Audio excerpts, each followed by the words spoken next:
Alors que la guerre continue en Ukraine, quel est l'avenir de l'OTAN? Pour en parler, je suis aujourd'hui avec le général Jean-Fred Berger. Bonjour mon général. Bonjour David. Alors j'ai regardé avec intérêt les changements de position de l'OTAN sur le conflit en Ukraine. Et je crois en fait qu'on a ici à présent une réponse claire sur la question que je vous posais il y a 2 ans, à savoir qui dirige vraiment l'OTAN. Et aujourd'hui, on voit bien que quand le président des États-Unis change, s'il change la doctrine des États-Unis, eh bien, cela change directement la doctrine de l'OTAN. Et on peut voir que le président des USA peut avoir le dernier mot contre l'avis de la majorité des membres de l'OTAN. Oui, alors cher David, les choses sont plus compliquées, comme toujours, hein, la réalité est complexe. D'abord, l'OTAN, c'est une alliance euro-atlantique, c'est-à-dire qu'elle fait le lien entre 30 pays situés sur le continent européen et 2 pays situés sur le continent américain, nord-américain. Le but était en 1949 de dissuader et de prévenir une invasion de l'Europe occidentale par l'Union soviétique communiste sous l'égide de l'URSS.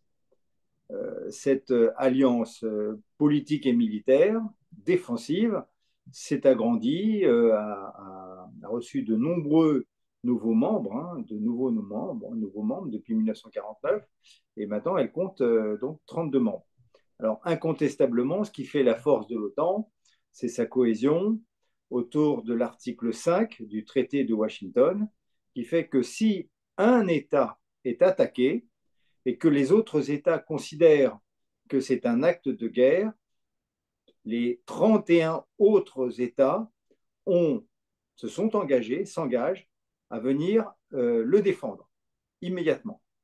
Voilà, donc c'est le fameux article 5, qui bien sûr nécessite des concertations pour savoir si est-ce vraiment une agression, une invasion, est-ce que tel événement est un acte dirigé un acte belliqueux, etc. Mais voilà. Alors ensuite, la question, c'est est-ce que l'élection du président Trump, le retour du président Trump à la Maison-Blanche, change l'OTAN? Officiellement, il n'y a rien de nouveau. L'OTAN reste toujours composée de 32 membres, euh, avec 23 membres qui appartiennent à l'Union européenne, 7 membres européens qui ne font pas partie de l'Union européenne, en particulier la Grande-Bretagne, et puis, comme je le disais, les 2 États nord-américains, États-Unis et Canada. Pour l'instant, rien n'a changé. Alors, incontestablement, quand le président Trump dit aux États européens, il va falloir mettre la main au portefeuille et dépenser plus pour votre défense, il a incontestablement raison parce que depuis, je dirais, les années de chute de l'Union soviétique, il y a eu les dividendes de la paix, c'est-à-dire que beaucoup de pays européens se sont mis à dépenser bien moins pour leur défense et se sont essentiellement reposés sur la défense par les États-Unis. C'est-à-dire qu'ils ont consacré parfois même moins de 1% de leur produit intérieur brut pour faire fonctionner leur système de défense, pour armer, payer leurs soldats. Ils ont diminué considérablement la taille de leurs armées. Ils ont supprimé parfois le service national, etc. Voilà. Donc maintenant, le président Trump a raison de dire on est dans un contexte stratégique international complètement différent et l'OTAN doit maintenant reposer un peu moins sur les États-Unis et un peu plus sur le pilier européen. Et moi, je dois dire, je suis entièrement d'accord avec cette affirmation. Je pense que les Européens, depuis longtemps, auraient dû réussir à constituer un pilier européen de défense à l'intérieur de l'OTAN, qui soit éventuellement détachable quand les intérêts strictement européens sont concernés et que les États-Unis et le Canada ne sont pas concernés.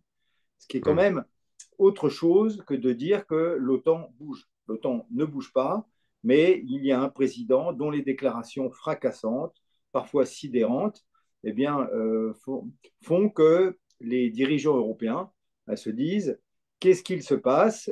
Il va falloir qu'on reconsidère un certain nombre de choses. Est-ce que le parapluie nucléaire américain fonctionnerait en cas d'agression? Est-ce que les Américains ne vont pas se retirer militairement ou en tout cas alléger leur dispositif. Ils le font quand même depuis très longtemps, hein. Depuis Hmm, 1991, ils ont considérablement réduit le nombre de soldats américains en Europe. On peut considérer qu'il y en avait pas loin de 200 ou 300 000 en Allemagne. Il y en a quelques dizaines de milliers maintenant, essentiellement à Ramstein, etc. Donc les forces américaines ont réduit, mais c'est le dispositif, c'est le leadership américain qui devient une question. Est-ce que les Américains veulent garder le leadership ou est-ce que l'OTAN doit fonctionner à 31, c'est-à-dire sans hmm. les États-Unis? On avait pu voir la dernière fois que il y avait une certaine logique entre la prépondérance du poids américain dans l'OTAN, parce que c'était justement eux qui mettaient le plus la main à la poche. Des rapports récents suggèrent que certains États européens envisagent de réduire la dépendance aux États-Unis, mais justement, ça va pas être ça va pas déplaire à Trump, parce que ça voudra dire concrètement, eh bien, nous, on met l'argent qu'il faut pour pouvoir compenser. D'ailleurs, vous parliez des bases américaines qui étaient encore en Europe. Moi, je trouve toujours ça très exotique et surprenant d'avoir un pays européen qui a besoin d'avoir une armée extérieure qui est là pour je ne sais pas trop quoi faire. Je ne sais pas quel est votre avis sur la question. Alors, on peut considérer que dans certains cas, c'est utile. Par exemple, si les Polonais demandent des forces américaines, voire même des missiles nucléaires américains, des armes nucléaires stationnées sur leur sol, pour eux, c'est une façon de dissuader les Russes de mettre un pied sur le sol polonais. Voilà, donc c'est de tout temps. Et quand l'Allemagne de l'Ouest était justement sur la ligne du rideau de fer, ben, les forces américaines, elles étaient juste derrière le rideau de fer, prêtes à combattre. C'était la défense de l'avant. Forward Defense, en allemand Vorne Verteidigung. Il y avait tellement peu d'épaisseur géographique entre le rideau de fer et l'océan Atlantique qu'il fallait à tout prix être capable de livrer un combat si l'Union soviétique et ses États satellites lançaient une grande offensive. Voilà. Maintenant, les choses sont différentes, c'est vrai, mais en même temps, je pense que beaucoup de pays qui ont très peu de défense, hein, beaucoup de pays ont même, par exemple, abandonné des composantes essentielles. Ils avaient un corps d'armée, maintenant ils n'ont plus qu'une brigade. Alors pour les Français, on se dit, oh, c'est pas grand-chose, ça change pas grand-chose. Oui, mais quand on a 200 000 soldats et qu'il ne nous en reste plus que 15 000, ça change. 15 000, c'est ce qui sert à faire le service d'ordre autour du Parc des Princes ou du Grand Stade de France quand il y a un grand événement. Enfin, les forces de l'ordre sont. Voilà. Euh, il faut quand même considérer que la Finlande, qui est rentrée dans l'OTAN, elle a, je crois, 1300 km de frontière avec la Russie. 1300 km. L'Ukraine, elle en a 1700 km. Donc, incontestablement, quand on est voisin d'un pays menaçant, on ne renacle pas à l'idée que des troupes américaines puissent être sur place parce que c'est une garantie. Ça s'appelle des garanties de sécurité. Très bien. Alors, en juin 2025, à La Haye, on aura le prochain sommet de l'OTAN, sous la présidence du coup du nouveau secrétaire général Mark Rutte. Quels sont les principaux sujets qui devraient être abordés d'après vous et qu'est-ce que vous avez comme attente par rapport aux décisions qui pourraient y être prises? Alors, pour le prochain sommet, donc à chaque fois, ce sont des grands sommets politiques, médiatiques, avec des déclarations, etc. Mais incontestablement, ce qu'on attend, c'est est-ce qu'il va y avoir un accord de cessez-le-feu et une paix signée entre la Russie et l'Ukraine, en réalité entre la Russie et les États-Unis. Si cet accord voit le jour, là, il y a quelques progrès diplomatiques pour l'instant, mais l'accord les accords de cessez-le-feu ne signifient pas une paix. Un cessez-le-feu, c'est une trêve de quelques dizaines de jours une trêve qui peut être rompue. On vient de voir qu'à Gaza, il y avait une trêve entre le Hamas et Israël. La trêve a été rompue. Voilà. Donc, un cessez-le-feu, c'est provisoire. S'il y a une paix signée, peut-être qu'il y aura un redécoupage des responsabilités et puis aussi une vision différente. Mais si il reste une menace stratégique à l'est de l'Europe, incontestablement, ce sommet sera consacré aux relations entre l'OTAN et la Russie. Très bien. Je pense que cette année encore, on va avoir plein de sujets à aborder ensemble parce que cette actualité nous pose beaucoup de questions. Il faudra qu'on parle des nouvelles armes qui sont apparues, notamment l'intelligence artificielle qui change la donne, et de l'éthique, les problèmes éthiques que cela pose. Je pense qu'on a pas mal de sujets qu'on pourrait aborder ensemble cette année. Et je me réjouis de le faire avec vous, Monsieur Berger. Oui, ben, moi je m'en réjouis. L'intelligence artificielle, par exemple, pour euh, nos auditeurs, eh bien, c'est comment, pour une armée qui prépare un bombardement sur un territoire adverse, comment faire le ciblage, c'est-à-dire lister les cibles des avions, des missiles, de l'artillerie, etc. Et l'intelligence artificielle aide considérablement un état-major à choisir des cibles en éliminant toute cible où il y a des risques trop importants de dégâts collatéraux, c'est-à-dire sur les civils. Mais tout dépend des données qu'on rentre dans le logiciel.